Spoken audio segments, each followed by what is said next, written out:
Post-traumatic growth is a thing, part 3, Taming the triggers. Sunday blog 240, 5th of July 2026. Today, I wanted to tackle the concept of triggers and offer a message of hope. Back in 2002, in the early days after the assault, on Mother's Day, I took my daughter Zoe to a sweet, child-friendly cafe with a playground for a meet-up with a group of mothers. The first to arrive by a long way, I ordered a large slab of cake, a pot of tea and a rubbish ice cream for Zoe, who was very satisfied with her treat. I breathed for a moment, leaning into the comfort of the beautiful cafe as I waited for the others to arrive. Zoe needed a toilet stop after a while, and as I'd never been to the cafe before, I wasn't familiar with the bathroom's idiosyncrasies. It was an old-style ablution block, a short walk from the tables and playground. As I was exiting the toilet with Zoe on my hip, I turned off the light switch and plunged us into darkness. I fumbled with the door handle, turning left, turning right. It wouldn't yield.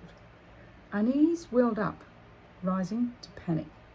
Then I remembered this was exactly the situation I'd been when trying to flee during the attack. My body, in its wisdom, was telling me to beware, as the last time I'd been in this position, it had been bad. When my mind made this connection, the anxiety evaporated.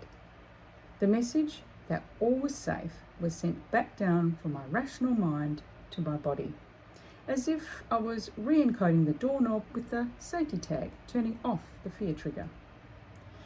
It was pure dumb luck on my part that so soon after the event, I was able to make the connection in my head and refile the scenario in the toilet as safe. Perhaps this healing pas de deux between my body and mind was fueled by my natural optimism, the bedrock of my nurtured childhood and my fortunate adulthood. And yet, there was another really key element for me in this: information. My GP had given me the gift of the clue: post-traumatic stress. It was my key to the door out of its dungeon. I was lucky. So often, people who have suffered trauma are not routinely informed of the likelihood of suffering from PTSD. I've never forgotten being on an autumn writing retreat in Greece back in 2022.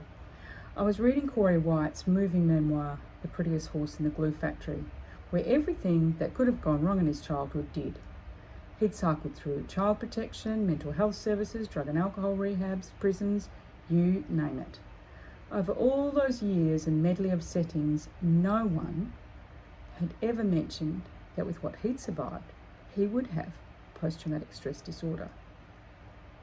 As I inhaled his book in the hazy Greek heat, I was incandescent with fury on his behalf that nobody had ever mentioned PTSD to him. When he finally learned about PTSD, it was a key turning point in his memoir. It began to unlock the mystery of why he behaved the way he did. I'm not trying to suggest that recovery from PTSD, that taming our triggers, is an easy process. My moment in the loo was just the beginning of a long road after a single incident trauma.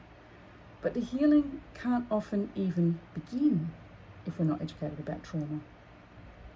If this speaks to you today and you want to find out more, have a look at this link.